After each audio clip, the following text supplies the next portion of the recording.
Bon bah voilà, vous vous installez ici. Ici, là, juste là? Ah oui, ici, vous voyez bien que le micro se trouve ici, là, hein. C'est-à-dire que la chaise ne m'inspire pas trop confiance. C'est normal, tous ces pics, ces têtes de mort et ces toiles d'araignée? Oui, disons que votre prédécesseur était gothique, voilà, on va dire ça. Limite axé sadomaso, enfin vous voyez le genre là. Donc il avait amené son propre trône. Par contre pour les toiles d'araignée, c'est juste qu'on n'a pas assez d'argent pour se payer une femme de ménage. Faut dire aussi qu'avec une saga aussi pourrie... Là... Ah bon, je m'installe alors. Oui, l'épisode va bientôt commencer. Vous vous appelez comment déjà là? Anowan. Et vous, au fait, vous ne m'avez pas dit comment vous vous appelez? Moi je m'appelle... Ah, attendez, ça commence. Lancez l'épisode, allez-y. Ah, ouais, d'accord. Ouais, j'y vais. Ouais, je suis à fond là. Vous écoutez Le Chevalier Bourré, saison 2, chapitre 2, premier épisode.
C'est pas un peu compliqué votre chapitrage? Chut, enchaînez.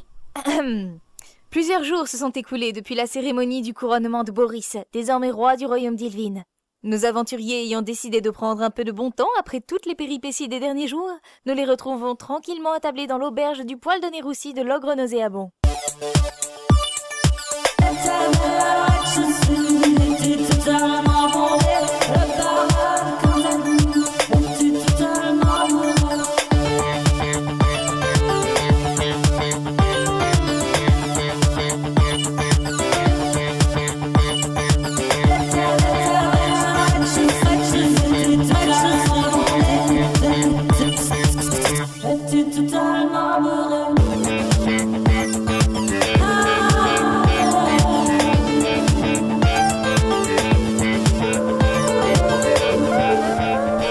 C'est pas un peu anachronique comme style de musique? Non, je vois pas pourquoi tu dis ça, là.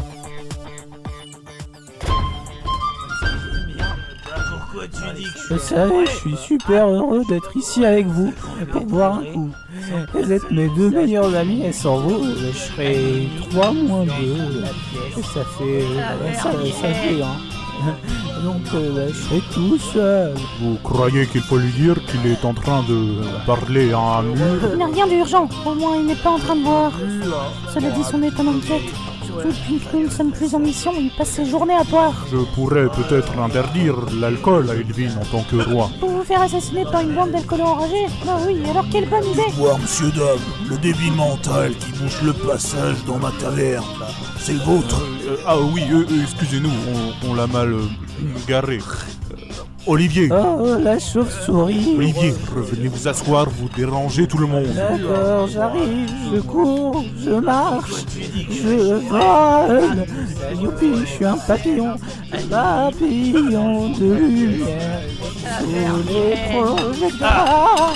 Mais vous pouvez pas faire, attention, vous mettez les Quoi, pieds. Les pieds ont le droit de s'exprimer comme tout le monde. Tenez, par exemple, si mon pied désire rencontrer votre mâchoire, je le laisse faire comme ceci. Putain Eh tiens, on dirait que c'était pas la mâchoire qu'il voulait rencontrer. Je manque peut-être un peu de souplesse. Désolé pour votre entrejambe. Je vais t'en foutre de la souplesse dans mon poing, oui. Mais Je vous prie de l'excuser, il n'a pas fait exprès. Attends, tu crois que je vais le laisser s'en tirer comme ça? Il vient de me donner un coup de pied dans lui. Il est ivre, il ne se contrôle plus. devriez comprendre ça vu que vous êtes quasiment dans le même état. Attends, là t'insinues que je suis bourré? Mais tu te prends pour qui le blafard? T'as vu ta gueule? T'es aussi pâle que le cul de ma belle-mère dans une chambre froide. Je ne te permets pas de m'insulter. De plus, je me prends pour ton roi. Mon roi? Mon cul, oui, le roi des cons. Et puis c'est quoi cet impale? On dirait que t'as la gueule enfarinée comme une tapette. T'as tellement de pellicule qu'elle te recouvre tout ton visage ou quoi? Je suis un vampire, espèce de misérable ivrogne. Et bientôt j'aspirerai tout ton sang jusqu'à ce que ton teint soit aussi pâle que le mien, puisque ça te fait rire. Et lorsque tu seras desséché, je ferai un paillasson de ta peau, une chaise avec tes os, et je l'appellerai la chaise plaintive. Car lorsque l'on s'assiera dessus, on entendra encore tes cris me suppliant de te laisser la vie sauve au moment où j'aspirerai la dernière goutte de ton sang. Je crois que je me sens pas très bien. Bien fait pour lui. Il n'est que dans les pommes, j'espère. Je n'approuve pas vos méthodes, Boris, mais bon, il faut bien avouer que c'est efficace. C'est juste pour lui faire peur. Son sang m'a l'air peu goûteux. Tavernier, une pierre s'il vous plaît. Une pierre pure talc. On dit une pierre pure malt, Olivier.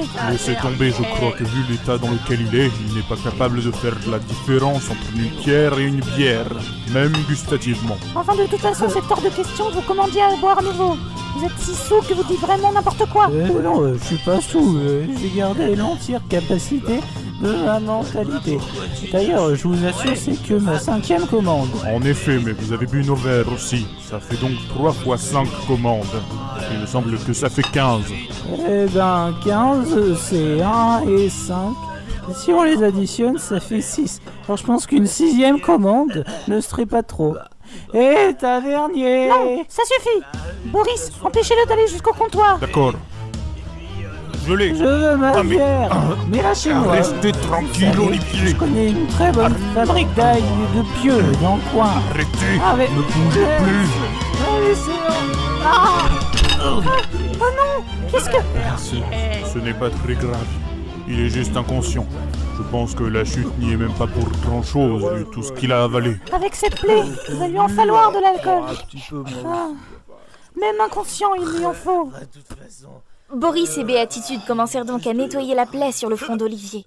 Celle-ci était superficielle, ce n'était donc pas cela qui maintenait Olivier inconscient. Car en effet, pendant ce temps, dans la brume épaisse d'un esprit trop étourdi par des années d'alcoolisme, se déroulait une scène, une rencontre qui, contrairement à la plaie, était loin d'être superficielle et allait à jamais laisser ses traces. Waouh, c'est vachement bien, hein. Allez-y, continuez. Sauf que là, j'ai fini. Ah oui, excusez-moi, j'avais pas bien saisi l'intonation descendante à la fin de votre phrase. Vous l'auriez peut-être remarqué si vous étiez plus concentré sur ce que je dis et moins sur mes... Oh, et on se calme, hein. On est en train de perdre du temps, là. Oui, bien sûr. Où suis-je? Ah, il fait tout noir, je vois rien. Et finalement, Béatitude a eu peut-être raison. Ne plus dépasser la 5e commande dorénavant. Olivier. Qu'est-ce que... Olivier. Qui me parle? Je vois plus rien. Au secours. Tourne-toi, Olivier, et tu me verras. Il fait encore noir. Qui êtes-vous? Oh, mais faudrait que tu lèves la tête. Tu regardes le sol, là. Mais c'est horrible. Courez tous, vite. Tu ne peux pas t'enfuir. Et puis à qui parles-tu? Tu es seul. Et surtout, tu ne m'as pas laissé me présenter. Ça va pas vraiment bien aller, hein. Je vois une personne que je connais pas dans une espèce de... D'ailleurs, je suis où? Et pourquoi je vous vois bien? Normalement, je vois tout flou. Je sais, ouais. Je dois être sous. Et alors là, c'est vraiment la première fois que ça m'arrive, hein, ça... Non, Olivier, tu n'es pas sous. Au contraire, tu es sobre. Mais tu devais être trop jeune la dernière fois que cela t'est arrivé pour que tu t'en souviennes. Je suis Lancelot du Lac, ton ancêtre, et nous sommes dans ton subconscient. Tu es tombé dans un coma éthylico post-traumatique. Vous êtes médecin en plus d'être mon ancêtre? Et comment vous êtes apparu? J'ai rencontré une de tes connaissances, un certain vieux schnock. Tu te souviens? Malheureusement, j'ai les idées trop claires pour pas m'en souvenir. Que faites-vous là? Ton état est plus que critique. Tu es sous du matin au soir, ton existence est vaine. Alors j'ai demandé aux hautes cellules du paradis de m'autoriser à te rendre visite dans ton subconscient. Je devais le faire durant ton sommeil, Mais vu que nous disposons d'un peu de temps plus tôt que prévu, autant en profiter. Ouais, super. Et donc vous allez faire quoi maintenant? Me raconter une histoire dégueulasse pour me sensibiliser au danger de l'alcool, avec une morale là-dessous, genre boire ou choisir, il faut mourir. Et il me semble que tu mélanges un peu. Mais non, rassure-toi, pas de morale. Je pense que ceci saura mieux t'atteindre. Non. Non mais attends, tu ne sais même pas qu'est-ce que je... Ouais, non mais je me prépare un peu quand même. Pendant ce temps, retrouvons Boris et Béatitude qui ont préféré sortir Olivier de la taverne pour le remettre sur pied, loin du bruit et de l'agitation. Et surtout loin des bouteilles. Où va-t-on maintenant? Il fait nuit, il faudrait peut-être s'arrêter quelque part. Eh bien, nous pouvons toujours rentrer au palais. C'est à plus d'1 heure de marche, et avec Olivier à bout de bras, non merci. Je vois des lumières là-bas. Peut-être pourrions-nous y aller et demander l'hospitalité des habitants. Très bien, allons-y. Quelques dizaines de minutes plus tard, nos aventuriers se retrouvèrent dans un petit village aux rues désertes. Pourtant, des lumières étaient allumées, mais les villageois semblaient avoir mystérieusement disparu. C'est étrange. Le village est vraiment désert. En effet, il n'y a pas un chat. Bon, j'ai rien dit. Il n'y a pas un rat. Il n'y a pas un... Laissez tomber. Allons un peu plus loin. D'après ce panneau, le village s'appelle Sicarius. Il me semble qu'en nécromancien, ça veut dire assassin. Ce n'est pas très rassurant.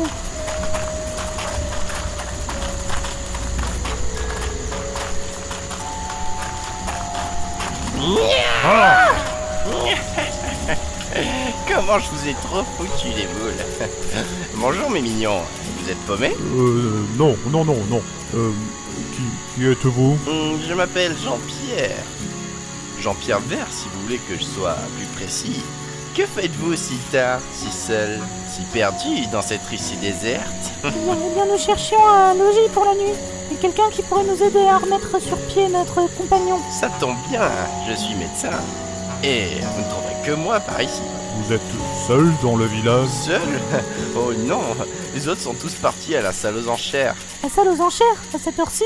Et pourquoi? Bah, pour les enchères, pardi. Comme tous les mardis soirs, nos pilleurs revendent tout ce qu'ils ont pu trouver d'intéressant à piller, voler, trucider et prendre de force d'une manière vraiment peu délicate. Bref, tout ce qu'ils ont récupéré pendant la semaine, quoi. Vous êtes un village de voleurs? Eh oui, c'est la débrouille, ma jolie. Les temps sont durs, comme certaines autres choses. Mais on en reparlera plus tard.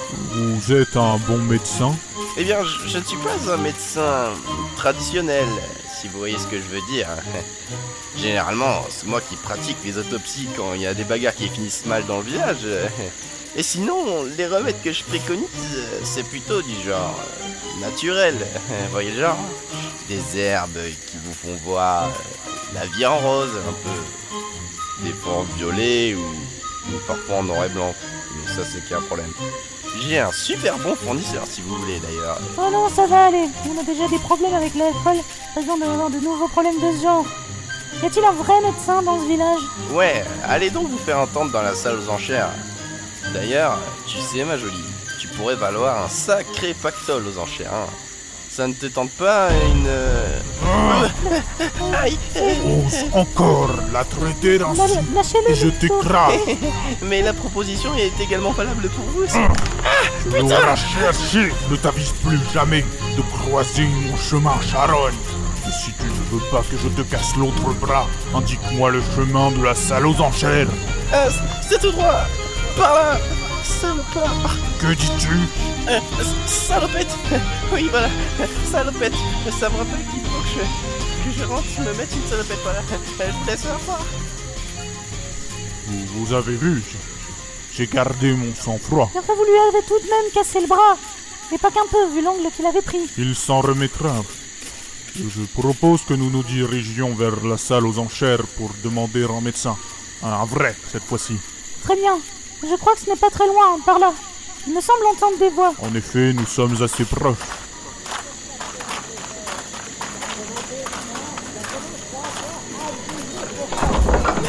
Et 58 à ma droite, 60, 70 pour le jeune homme là-bas. Comment ça, c'est une jeune femme? Excusez-moi, mademoiselle. 80 ici, 80, plus personne, 81 fois, 82 fois, 83 fois, adjugé pour 80 pièces d'or. Oh, bravo monsieur, vous êtes bien fait enculer pour 80 pièces d'or. Vous pouvez applaudir Veledas pour ce joli lot d'ardoises qu'il a récupéré sur les toits des maisons du village voisin. Je suis sûr que les habitants ne s'en servaient plus. Bah oui, qui a besoin d'un toit? Aux enchères maintenant, cette petite créature indescriptible que Romuald nous a rapporté de ses voyages dans les monts Helmet. Mise à prix 145 pièces d'or. Alors, un intéressé? Ouais, moi, pour 145 pièces d'or, si vous me la découpez en morceaux, la bestiole, je la veux bien. Elle est comestible au moins? Oui. Bon, adjugé et décapité pour 145 pièces d'or. Venez, allons vers l'estrade pour que les gens nous voient et nous entendent. Très bien, je vous suis. Pendant ce temps, retournons dans la tête d'Olivier, ballottant sur les épaules de Boris. Bon, regarde là-bas. Oh, il fait plus noir. Salut les filles. Alors, vous venez jouer avec moi? mais c'est moi là. Et c'est un moi très rouge. Vous avez pris un coup de soleil, monsieur? Quoique, il y a du soleil dans ma tête, messire Lancelot. Mais t'es pas une fille, toi. Hey, elles sont passées où, les nanas, là? Un peu plus de chasteté ne te ferait pas de mal. Hey, je fais ce que je veux, c'est moi le maître ici. Et si t'es pas content dans ta cage, je te fais couper la langue pour que t'arrêtes de te proférer des conneries pleines de bonté. Et pourquoi il y a un moi tout blanc enfermé dans cette cage? Ceci est la représentation de ton toit intérieur. Bon, jusque-là tu me suis? Si la partie bonne de ton âme est enfermée, c'est parce que tu ne sèmes que peine et désastre sur ton chemin. Et t'as semé des peinés, et ça se sème pas des pâtes, hein. Et puis je suis pas agriculteur. Et... Oh, alcool! Si tu parles des bouteilles qu'il y a à côté de ton toit maléfique, sache que tu ne peux les approcher sans mon autorisation. C'est ballot, hein. À ta santé, vieux.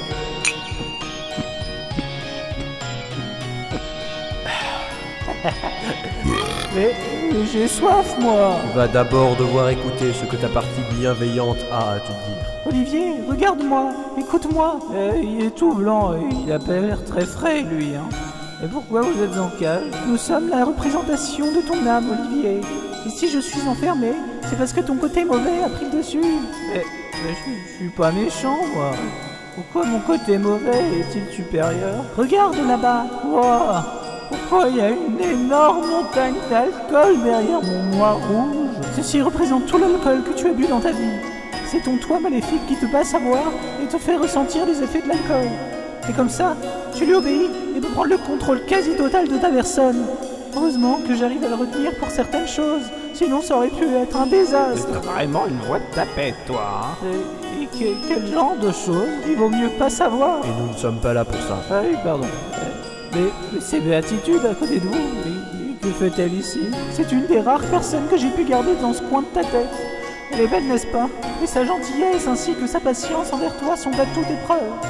Mais ton addiction ne te permet pas de la voir vraiment comme elle est. Et surtout, elle ne lui permet pas de te voir toi comme tu es vraiment. Ouais, c'est vrai qu'elle est beaucoup plus jolie en étant dépixelisée, hein. Si vous avez la haute définition, ça me tente bien, moi. C'est simple. Libère-moi et tu te libéreras toi-même. Allez, arrête d'écouter ces conneries. Et puis arrête d'en dire aussi, hein. Viens plutôt avec moi. Allez, viens boire un petit coup à la maison. Alors, que décides-tu, Olivier? Eh bien, que dis-tu? Allez.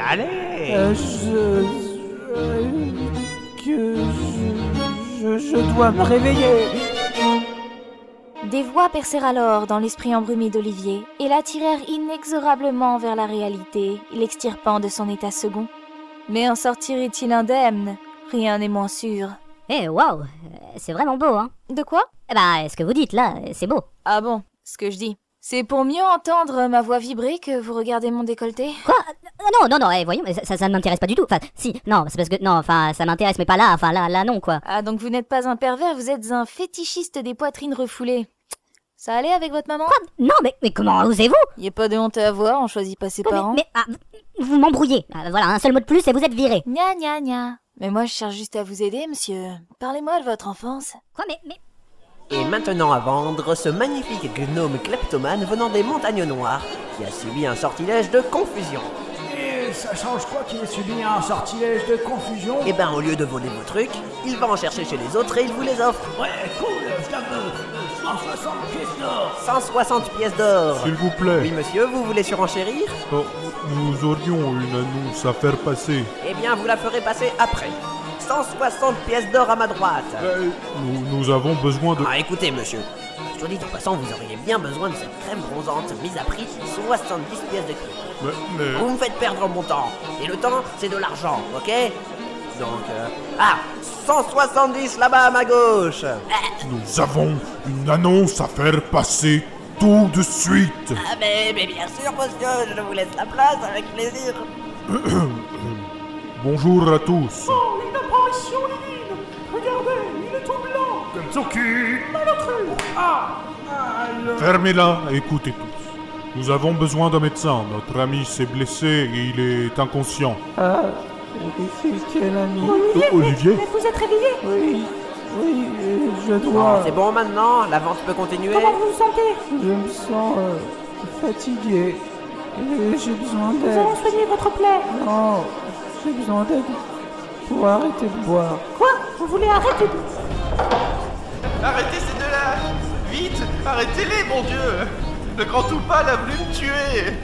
Et la blonde, c'est qu'une seule garce! En plus, elle est blonde. Ouais, c'est vrai, le grand Toupal, on va te faire la peau. Vous les étrangers, vous croyez tout permis. Mais moi, devant vous, hein, j'ai qu'une chose à faire. Non, mais nous n'avons... On a attaqué sauvagement dans l'auberge du village d'à côté tout à l'heure. Faut le vider de l'intérieur, cette enflure, et on dansera billet de ses tripes. Non, c'est un malentendu. Non. Fermez-la à tous, on me dit que la chef arrive. La chef? Bah oui, la chef. Hé, toi là-bas. 3, 4.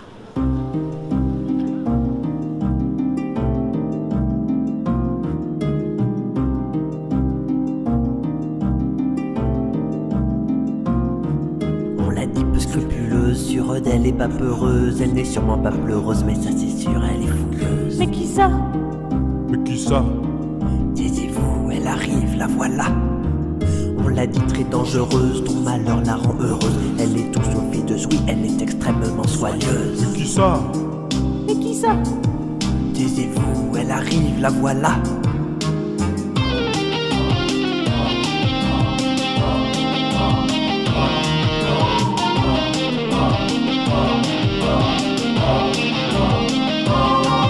On l'a dit vraiment sûre d'elle, pleine d'ardeur, sûrement pas frêle. Une chose est sûre quand elle approche, ça te file les pétoches. Mais qui ça? Mais qui ça? Taisez-vous, elle arrive, elle est là. Elle est là. Elle est là. Elle est là. La voilà. Elle est là. Elle est là. Hystéria.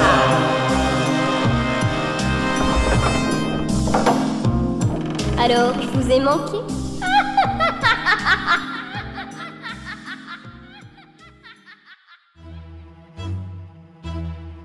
Un retour inopiné, une situation bien malaisée. Nos aventuriers sont face à l'adversité. Pire même pour Olivier qui doit faire face à sa propre réalité, sans doute pour lui le plus grand danger car sa personnalité ne peut que l'écœurer tant elle est bien imbibée. Nos aventuriers parviendront-ils à s'affranchir de leurs problèmes comme à l'accoutumée? Rien n'est moins sûr devant l'inextricabilité de leurs ennuis. Mais en ce qui vous concerne, vous qui m'écoutez, moi simple narratrice d'une triste épopée qui force un peu sur les rimants et à l'issue incertaine, la vérité est à votre portée. Il vous suffit d'écouter le prochain épisode du Chevalier Bourré. Ouais, pas mal. Quand vous dites pas mal, vous sous-entendez des points négatifs? Eh ben disons que vous auriez fait votre épilogue en latin, les auditeurs auraient sans doute aussi bien capté sa subtilité. Vous sous-estimez légèrement votre public. Et puis je fais clair mon texte. Ah non, je me mets juste à leur portée. Disons que pour l'épilogue, dire simplement « Oh là là, les aventuriers sont en danger, il faut écouter la suite pour savoir ce qui va se passer », c'est suffisant et concis. Bref, l'idéal pour les benets qui nous écoutent. Benets. Alors moi qui écoutais la saga avant qu'on m'en propose la narration, vous pensez que je suis une simple d'esprit? Non, je me mets à la portée du plus grand nombre. Si tu veux bien, Coco, c'est moi qui vais me mettre à ta portée. J'ai rarement fréquenté quelqu'un d'aussi dépourvu d'intérêt, de conversation, de politesse et de modestie que toi. Voilà. Tu n'as pas besoin d'écouter la suite pour savoir ce qui va se passer. Pour ma part, il ne se passera rien de plus. Quoi, mais... Je ne continuerai pas à travailler pour toi, et sur ce, adieu. De toute façon, vous les filles, vous croyez tout permis. Mais je vais vous dire, moi, à votre place, elle est dans la cuisine. Mais... On s'appelle, hein? Non? Bon, tant pis.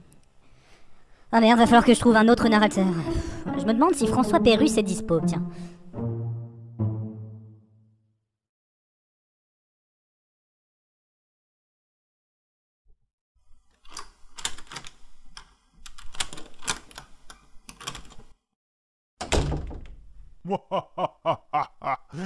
Ouh, que c'est facile d'entrer par effraction dans le studio.